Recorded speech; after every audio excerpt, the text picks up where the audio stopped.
Você está fazendo as lições de casa? Você tem feito essas lições aí que eu tenho passado nos outros vídeos? Porque você sabe, né, que se não fizer as lições... para com isso aí, isso é zoeira só. Galera, agora é sério. Esse aqui é o nosso terceiro vídeo, o vídeo final aí sobre revoluções inglesas. Hoje a gente vai entender como é que a novela toda se conclui, tá? Então é isso aí, assiste o vídeo aí, se ele for útil pra você aí, dá um like no vídeo aí, se inscreve no meu canal aí e bora lá estudar. E faz a lição de casa, hein? E aí galera, beleza? Aqui é o professor Carlos e nós vamos aí para a nossa terceira e última aula sobre revoluções inglesas. E para você que está triste aí, que está com o coração partido porque é a nossa última aula, não fique triste, mas prepare muito mais lenço aí para você enxugar as suas lágrimas, porque hoje na nossa aula vai ter sangue, vai ter morte, vai ter destruição, vai ter tudo aquilo de bom que a história tem a nos ensinar. Tá? Então se segura aí na sua cadeira aí, vamos que vamos, porque o tema da aula de hoje é República Puritana.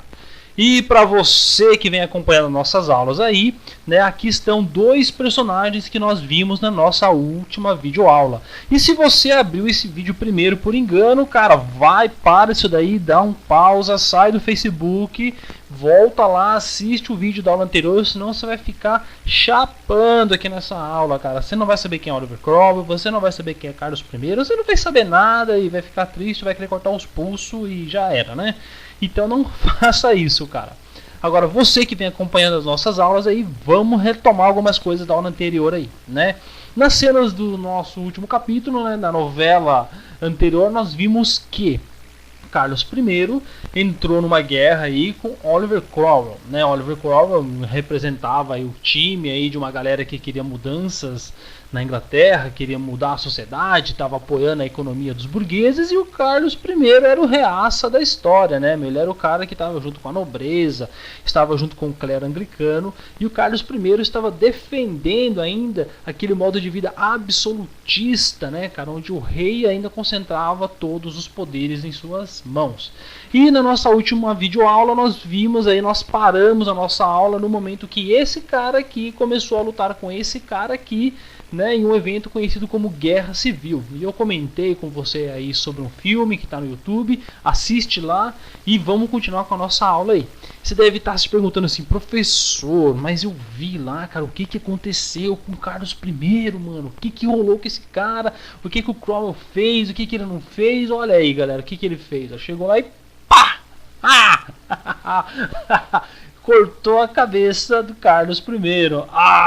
Maldito Cromwell. E foi bem assim mesmo, galera, tá? Isso aqui não é zoeira não, tá? Apesar de eu ter feito a zoeira aqui na minha montagem, aqui no meu slide, a coisa aconteceu assim mesmo, tá? O Cromwell ordenou a morte de Carlos I, e se você pensa que ele foi morto na guilhotina, aquela coisa romântica, nananana, você tá muito enganado, cara. A cabeça do cara foi cortada no machado, malandro. Chegou e pá! Game over, cara, na machadada, né? A guilhotina ela vai ser inventada depois, né, cara, e ela vai ser mais usada na França. Então nessa época aqui, meu amigo, se você era rei da Inglaterra e pisava na bola, nego, era no machado que a sua cabeça ia rodar, né? Mas vamos aí, vamos aproveitar aí o nosso fantasma sem cabeça e vamos continuar falando então da República Puritana. Olha ele aí, continua falando com a gente ainda, ó, só com o cotoco aqui, ó. A República Puritana começa com a minha morte, Carlos I. Ah, bonitão. Olha só. O que ele falou aqui faz sentido. O que o Cotoco aqui falou é verdade, galera. Quando Carlos I morre, quando Cromwell mata Carlos I, a Inglaterra entra numa fase chamada de República Puritana. E, né, claro, você tem uma noção aí do que é uma república. A república é um sistema de governo totalmente diferente de uma monarquia. Porque na monarquia, né, o líder de uma nação, quem comanda, ele não é eleito. Na monarquia, o trono, o poder é passado de pai para filho, né, e tem aquela crença absolutista de que o cara é escolhido por Deus e a igreja embasa isso e blá blá blá blá blá. Na república pressupõe-se uma participação maior da população, e nessa época na Inglaterra, o grupo que estava junto com Oliver Cromwell, conduzindo a revolução e tudo mais, esses caras eram partidários de uma república. E por que veio o nome puritana? Porque a gente viu nas outras videoaulas aí que havia uma treta religiosa enorme na Inglaterra, e esse grupo dos puritanos foi muito perseguido. Cromwell fazia parte desse grupo de puritanos, então é óbvio que quando os caras estão no poder, eles vão puxar uma brasa pra sardinha deles aí. Então daí vem o nome República Puritana. Opa, olha aí, o defunto tá falando com a gente ainda. O Reaça, olha, na barraco ainda, o Reaça do Cromwell fez um governo a favor dos seus amiguinhos burgueses. Olha, tem até uma carinha triste aqui. Mas o que ele falou aqui também faz sentido, tá? Porque o Cromwell, meus queridos, vocês se lembram, né? No time dele tinha uma galera lá da burguesia. E quando o Cromwell chega no poder, ele vai conduzir o governo, ele vai estruturar todo o governo para que o governo favoreça o comércio e favoreça os burgueses. Essa carinha triste aqui é a carinha dele aqui que acabou de perder a própria cabeça, né? Mas vamos entender melhor esse governo do Cromwell, né? Essa república puritana aí. O Cromwell ele vai tomar algumas medidas muito importantes e essas medidas vão modificar muito a Inglaterra, tá? Uma das medidas vai ser o quê? Ele vai derrubar os impostos, né, que havia sobre a economia e sobre o comércio de produtos dos burgueses. Vocês se lembram que os dois outros reis que haviam passado pelo trono inglês, os caras tacaram imposto em cima dos burgueses, né? E outra coisa que o Cromwell vai fazer também, que era uma reivindicação do grupo dele, que era que o clero anglicano, né, começasse a pagar os seus impostos também tivesse uma cobrança de impostos. Só que o Cromwell foi mais longe, ele já pegou, já vendeu a propriedade dos caras, né, meu? Já chegou lá e pá, vende-se, né? Quem paga mais, né? Mas essas são medidas pontuais, o que realmente vai dar um up muito grande para a Inglaterra e vai ajudar a Inglaterra a se transformar ainda mais numa potência nessa época. É essa medida aqui, ó, atos de navegação. Eu até coloquei em vermelho aqui, que vermelho é a cor da paixão, a cor do amor, a cor do sangue, né, senhor Carlos I, né? Enfim, o que rola, professor, com esse atos de navegação? A treta é o seguinte. Naquela época, as pessoas que comercializavam com a Inglaterra, claro, navios iam e vinham da Inglaterra. E nos portos ingleses ali tinha a entrada de navios de diversas nações, como ocorre em qualquer porto no mundo até no dia de hoje. Qual que foi a grande sacada do Cromwell? O Cromwell ele disse o seguinte, ele falou, olha, todo mundo que for comercializar com a Inglaterra, todo comércio tem que ser feito com navios ingleses, salvo algumas restrições ali que ele colocou que eu não quero entrar nesse mérito com você. Mas, praticamente, 90% do comércio naquela época tinha que ser feito com navios ingleses. Então, se Portugal, por exemplo, comprasse alguma coisa da Inglaterra, ou se vendesse, esse trajeto, né, essa transferência de mercadoria não ia ser feito com navios portugueses, mas prioritariamente com navios ingleses. Aí você está falando, nossa, professor, grande coisa, o que isso mudou na vida dos ingleses? Cara, mudou muita coisa, porque isso aqui praticamente aumentou muito, né, a quantidade de embarcações inglesas, e aquela burguesia, né, que era ligado aos portos, à fabricação de navios, ao transporte, essas coisas, a burguesia ganhou muita grana, cara. Os caras se desenvolveram muito. Então a marinha inglesa se desenvolveu pra caramba e o comércio inglês se desenvolveu muito por conta dos atos de navegação, tá? Isso aqui foi uma coisa que foi espetacular aí para a economia inglesa. Então os burgueses, né, nossa, bateram palma, né, cara, ficaram super contentes aí. Opa, olha lá, o defunto continua falando. Só que o Reaça do Cromwell morre, né, cara? E é verdade, o Cromwell não vai governar para sempre, eternamente, igual o Highlander, né, cara? O Cromwell chega uma hora que ele morre. E aí é uma coisa muito interessante, né, cara? Porque a gente tá falando de uma república, né? Uma república puritana. Você pressupõe que teria uma eleição e blá blá blá blá blá, mas não é.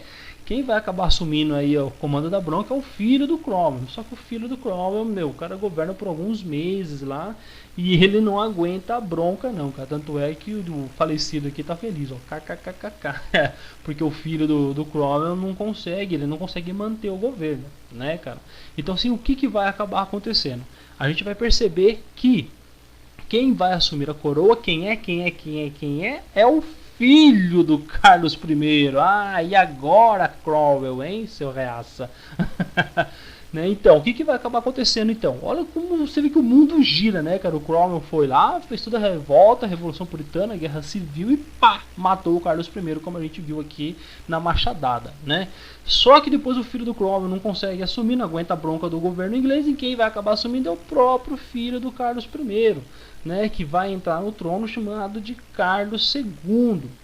E isso daqui é um processo também da monarquia inglesa, né, do processo do desenvolvimento da Inglaterra, que a gente vai chamar de restauração monárquica. Então você já sacou que esse período aí das revoluções inglesas é um período de vai e vem. E é por isso que a gente chama de revoluções, né, cara, no plural, porque são vários eventos, são várias coisas loucas assim que vão ocorrendo nesse período aqui, que vai dando contorno a essas revoluções. E se você tá perdido aí, arrancando os cabelos, chorando, professor, isso é muito louco, isso vai, volta, morre, vem, vai, não sei o que, e vira rei, vira república, não sei o que, não sei o que, não sei o que lá, meu, vai se preparando que a coisa vai ficar pior ainda, né? Olha lá. E agora, Corvo, de novo, tocando o barco aqui. Vamos lá, a restauração da monarquia. Vamos entender logo isso aqui antes que você pare de assistir esse vídeo, ou que é pior, que você se enforque aí no seu quarto aí com o conteúdo, né? Restauração da monarquia. Olha ele aí. Você que estava querendo saber quem era. Opa! Esse é o Carlos II, filho de Carlos I. O cara que vai assumir o trono, que vai assumir a bronca lá na Inglaterra, quando o filho do Cromwell dá pra trás. Ele era bonitão mesmo, olha o bigode dele aí, né? Mas sai pra lá. Vamos entender melhor essa questão da restauração da monarquia. O Carlos II, ele veio daquela tradição dos reis absolutistas também. Ele vai querer concentrar a maior quantidade de poder possível em suas mãos. Então ele vai começar a tomar posturas muito próximas dos seus antecessores, como por exemplo, vamos perseguir os puritanos, esses caras que fizeram a revolta, que mataram o rei, a machadada, blá blá blá blá blá. Ele vai começar a perseguir os puritanos também. Outra coisa que ele vai fazer, ele vai se aproximar da nobreza tradicional, aqueles caras lá, se você se lembra lá da nossa primeira videoaula sobre o tema, né, eu mostrei pra você a nobreza, que os caras eram importantes, que eles davam apoio ao poder do rei, blá blá blá blá blá, etc e tal. Então o Carlos II vai buscar essa aproximação com forma de concentrar mais poder em suas mãos. E ele vai também fortalecer o anglicanismo. E aí você fala, nossa professor, mas por quê? Lembra, meus queridos, você tem que lembrar do conteúdo, cara. Que no anglicanismo o chefe da igreja é o rei. Então, ao fortalecer o anglicanismo, ele também está fortalecendo uma extensão do seu próprio poder. Então, basicamente, quando a gente fala do governo de Carlos II, a gente está falando dessas três posturas aqui, ok? Só que a coisa não para bem por aí, né, cara? A história, como você mesmo já está percebendo, é cheia de vai e vem, é cheia de loucuras, e por cargas d'água do destino, esse cara teve uma brilhante ideia. Olha que lindo esse balãozinho aí. Quer saber? Acho que eu vou voltar com o catolicismo e ferrar com tudo logo. Aí sua cabeça aí já tá dando um nó, cara. Professor, mas você falou que esse cara vinha da tradição absolutista, que ele era a favor do anglicanismo. O que esse cara foi mexer com o catolicismo, cara? O que estava rolando com esse maluco? A questão é a seguinte. Esse rei, ele tinha uma proximidade com o catolicismo, ele tinha uma proximidade até mesmo com os franceses aí, tá? Então, em determinado momento do seu governo, ele vai, né, querer estabelecer um contato mais íntimo com o catolicismo, tal, e surge, né, essa especulação, essa fofoca aí nos corredores do castelo de que o catolicismo está voltando para a Inglaterra. E é aí que ele dá um tiro no pé, cara. Por quê? Porque quando essa fofoca se espalha, né, cara, e essa informação se difunde entre a sociedade inglesa, muitos grupos que estavam ao lado dele acabam ficando contra, cara. Por quê? Porque, mano, ferrou mesmo, meu cara. Por quê? Qual que era o problema? Muitos desses grupos não queriam mais a relação com o catolicismo. Aí você pensa, nossa, mas é uma questão de fé, é uma questão de credo, de crença? Não, meu querido, é uma questão de política. Porque com a volta do catolicismo na Inglaterra, ia voltar a influência do Papa, a igreja ia voltar a ter as suas propriedades, e isso ia trazer os transtornos políticos para aquela época. Então, né, muitos setores da Inglaterra já estavam acostumados a viver sem intervenção do Papa, e os caras queriam continuar assim mesmo, tá? Assim como eu acabei de dizer para vocês, né, alguns grupos da sociedade inglesa que antes eram a favor dele acabam se unindo para derrubar o Carlos II. Vixe, meu querido, vixe mesmo, tá? Por quê, meus queridos? Porque esse cenário aqui, nesse cenário aqui a gente já está já no finalzinho daquele período lá do século XVII, século XVIII, e é um período que as forças da Inglaterra começam a se agrupar para colocar um fim a essa indefinição, né, cara? Já havia ocorrido a revolução pra caramba, os caras já estavam estressados, os caras já queriam acabar logo e decidir logo esse negócio. É aí que as coisas começam a se encaminhar para uma coisa chamada de Revolução Gloriosa, que é o fato histórico que a gente estuda aí que, né, que decreta praticamente o fim aí das revoluções inglesas. Mas vamos entender essa Revolução Gloriosa. Você deve estar se perguntando, nossa, professor, mas esse nome Gloriosa? Por que foi uma Revolução Gloriosa? O que teve, né, nesse meio termo aí para colocarem esse nome? Já já eu explico melhor para vocês. Mas vamos entender esse cara aqui, mano. É nóis, velho. Toca aí. Esse cara lindão que vocês estão vendo aí, o nome dele é Jaime II e ele é irmão de Carlos II. Olha quanto Jaime, quanto Carlos, quanto Alfredo, né, meu? É um monte de nome louco aí, mas você não precisa se estressar com isso, é só você voltar no vídeo, ouvir a minha voz linda lá, falando pra você o nome desses personagens históricos, ok? Vamos falar um pouquinho da novela das 8 aqui pra vocês entenderem o que aconteceu. Você deve estar pensando, nossa, professor, então mataram o Carlos II, racharam a cabeça dele na machadada e foi só sangue pra todo quanto é lado. Não. O Carlos II ele não é morto, tá, cara? Ele vai morrer, né, normalmente, sei lá, de alguma doença, alguma coisa, não sei especificamente do que ele morreu, mas esse Jaime II, durante o governo do irmão dele, o Jaime II vivia pela Europa, cara. Ele passava pelas outras monarquias, tomava um chá com o rei da Espanha, depois ia pra França, brincava com a galera, trocava ideia, ia lá visitava o Papa. Ele era um cara assim bem envolvido com a galera, um cara super de boa. Olha ele falando com a gente aí, ó. Governei a Inglaterra após a morte de meu irmão Carlos II, mesmo sendo católico e amigo do rei da França. Mano, isso aqui é treta, velho. Treta altíssima.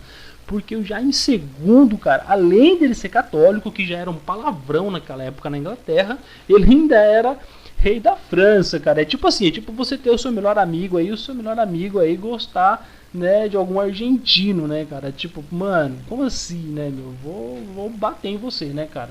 Era mais ou menos isso que rolava com Jaime II. Ele acabou assumindo o trono porque ele estava na linha sucessória, mas ele não era um cara muito querido não por causa desses dois defeitos aqui.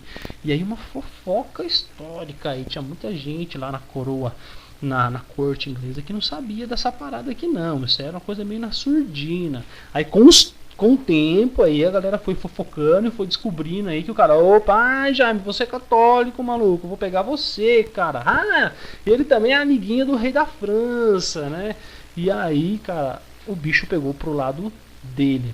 Por quê? Com essas características, a hora que a cortina caiu e todo mundo descobriu qual é que era mesmo do Jaime II, um abraço. Aí muitas forças ali na Inglaterra se uniram para dar uma definição logo e acabar com essa história. E aí você viu a palavrinha aqui, ó, conservadores e liberais, e você já deve estar falando assim, professor, quem são esses caras? Quem são conservadores? Quem são os liberais? Nesse momento aqui você tem que entender que conservadores eram aqueles caras que eram a favor ainda do rei, com poder absolutista, o rei governando sozinho, sem dever nada para o parlamento e blá blá blá blá blá, numa Inglaterra de preferência anglicana. Liberais já eram os caras que tinham contato com o anglicanismo, né? Perdão, com o anglicanismo não, com o puritanismo, eram caras que já estavam ligados ao comércio, eram caras que queriam uma Inglaterra totalmente diferente. Então, as forças na Inglaterra nessa época já estavam organizadas entre conservadores e liberais. E lembrando que, a gente já está falando aqui um período de praticamente 100 anos, cara. Isso aqui tudo não ocorreu da noite para o dia assim, ok? Fato é que tanto os dois grupos que lutavam um contra o outro, que tinham posicionamentos políticos diferentes, esses dois grupos sentaram um dia pra conversar e falaram, mano, a gente tem que resolver essa fita, velho. O outro falou, é mesmo, mano, porque a treta tá alta, cara. Esse Jaime II aí vai zoar o barraco. Vamos fazer o seguinte?